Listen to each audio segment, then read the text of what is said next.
ಹಲವು ಹಂಗಾಮಗಳ ಬಳಿಕ big boss show resume ಆಗ್ತಾ ಇದೆ ಅನ್ನೋದನ್ನ ನಾವು ಹೇಳ್ತಾ ಇದ್ವಿ. ಅಂದ್ರೆ ಪುನಃ ಆರಂಭ ಆಗುತ್ತೆ ಸ್ಟುಡಿಯೋದಲ್ಲೇ ಅಂತ ನಾವು ಹೇಳ್ತಾ ಇದ್ವಿ. ಈ ವಿಚಾರದಲ್ಲಿ ಸರ್ಕಾರದಲ್ಲಿ ಡಬಲ್ ಸ್ಟ್ಯಾಂಡರ್ಡ್ ಅಂತೆ.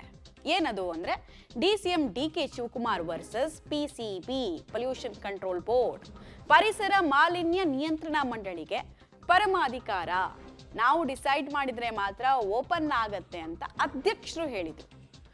ಆದರೆ DC ಮೂಲಕವೇ ಜಾಲಿವುಡ್ ಸ್ಟುಡಿಯೋವನ್ನು ಓಪನ್ ಮಾಡಿಸಿದ್ದಾರೆ DK ಶಿವಕುಮಾರ್. ನಾವು ಕೊಟ್ಟ ಸೂಚನೆಯನ್ನ ಜಿಲ್ಲಾಧಿಕಾರಿ ಫಾಲೋ ಮಾಡ್ತಾರೆ ಅಷ್ಟೇ.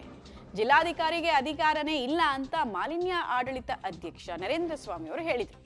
ಆದರೆ ಯಾವುದೇ ಮಾತಿಗೂ DK ಶಿವಕುಮಾರ್ ಅವರು ತಲೆನೇ ಕೆಡಿಸ್ಕೊಂಡಿರ್ಲಿಲ್ಲ. ನಾನು ಹೇಳಿದ್ಮೇಲೆ ಮುಗೀತು ಅಲ್ಲಿ, ಇನ್ಯಾವ ಬೋರ್ಡು ಇನ್ಯಾವ ಆದೇಶ, ನೋ ನಾನು ಹೇಳಿದ್ದೆ ಫೈನಲ್ಲು ಅನ್ನೋ ನಿಟ್ಟಿನಲ್ಲಿ ನಿನ್ನೆ ವರ್ತನೆ ಮಾಡ್ದಂಗಿತ್ತು. ಇನ್ಫ್ಯಾಕ್ಟ್ DC ಬಾಯಲ್ಲಿ DK ಶಿವಕುಮಾರ್ ಅವರು ಇನ್ಸ್ಟ್ರಕ್ಷನ್ಸ್ ಅನ್ನು ಕೊಟ್ಟರು, ಈ ಕಾರಣಕ್ಕೆ ನಾವು ಓಪನ್ ಮಾಡ್ತಿದ್ದೀವಿ ಅಂತೆಲ್ಲ ಬೈಟಿದೆ ನಮ್ಮ ಹತ್ರ.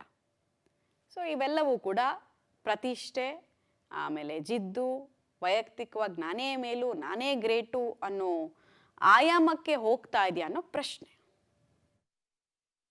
ಹೇಳಿಕೆಗಳು ಅಥವಾ ಈ ಅವಕಾಶಗಳನ್ನ ನಾವಿನ್ನೂ ತೀರ್ಮಾನನೇ ಮಾಡಿಲ್ಲ. ರೀಚ್ ಆದಮೇಲೆ ನಾನು ನಿರ್ಣಯ ಕೈಗೊಳ್ಳೋದು ಅಬೆನ್ಸಲ್ಲಿ ಇಡಬೇಕು, ಅವಕಾಶ ಇದೆ. ಒಂದಷ್ಟು ದಿನ ಇನ್ನೂ ಅವ್ರು ಸರಿಪಡಿಸ್ಕೊಳ್ಳೋಕೆ ಅವಕಾಶ ಕೊಡೋಕೆ ಅವಕಾಶ ಇದೆ ಕಾನೂನಲ್ಲಿ. ಸೆಪ್ಟೆಂಬರ್ 16ಕ್ಕೆ ನಾವು ಅದನ್ನು ನಿರ್ಣಯಿಸಿದ್ದೀವಿ. ಕ್ಲೋಸರ್ ಆರ್ಡರ್ನ ಇಶ್ಯೂ ಮಾಡೋದು 6ನೇ ತಾರೀಕು. ಜಸ್ಟ್ ಇಮ್ಯಾಜಿನ್, ಇದೇನು it is not surprise issue ಅಲ್ಲ. ಬಿಗ್ ಬಾಸ್ ಅವ್ರು ಮೋಸ ಮಾಡಿದಾರೋ ಏನೋ ನಾವು ಗೊತ್ತಿಲ್ಲ. But the premises belongs to Jollywood. ಕಾಯ್ದೆ ಅಡಿನಲ್ಲಿ ನಾವು ಕ್ಲೋಸರ್ ಆರ್ಡರ್ ಕೊಟ್ಟಿದ್ದೀವಿ. ಕ್ಲೋಸರ್ ಆರ್ಡರ್ ಅಂತಾರೆ, ಪರ್ಮನೆಂಟ್ ಕ್ಲೋಸರ್ ಆಗಲ್ಲ. ಅದು ಟೆಂಪರರಿ ಅಂತಾನೂ ಅಲ್ಲ. ಅವರು ಸರಿಪಡಿಸ್ಕೊಂಡ್ರೆ ಎನ್ವೈರನ್ಮೆಂಟಲ್ ಕಾಂಪನ್ಸೇಷನ್ ಕಟ್ಟಿ ಸರಿಪಡಿಸ್ಕೋಬೇಕು. ಈಗ ಈ ಹೇಳಿಕೆಗಳು ಅಥವಾ ಈ ಅವಕಾಶಗಳನ್ನ ನಾವಿನ್ನೂ ತೀರ್ಮಾನನೇ ಮಾಡಿಲ್ಲ. ರೀಚ್ ಆದಮೇಲೆ ನಾನು ನಿರ್ಣಯ ಕೈಗೊಳ್ಳೋದು ಅಬೆನ್ಸಲ್ಲಿ ಇಡಬೇಕು, ಅವಕಾಶ ಇದೆ. ಒಂದಷ್ಟು ದಿನ ಇನ್ನೂ ಅವ್ರು ಸರಿಪಡಿಸ್ಕೊಳ್ಳೋಕೆ ಅವಕಾಶ ಕೊಡೋಕೆ ಅವಕಾಶ ಇದೆ ಕಾನೂನಲ್ಲಿ. ಸೆಪ್ಟೆಂಬರ್ 16ಕ್ಕೆ ನಾವು ಅದನ್ನು ನಿರ್ಣಯಿಸಿದ್ದೀವಿ. ಕ್ಲೋಸರ್ ಆರ್ಡರ್ನ ಇಶ್ಯೂ ಮಾಡೋದು 6ನೇ ತಾರೀಕು. ಜಸ್ಟ್ ಇಮ್ಯಾಜಿನ್, ಇದೇನು it is not surprise issue ಅಲ್ಲ. ಬಿಗ್ ಬಾಸ್ ಅವ್ರು ಮೋಸ ಮಾಡಿದಾರೋ ಏನೋ ನಾವು ಗೊತ್ತಿಲ್ಲ.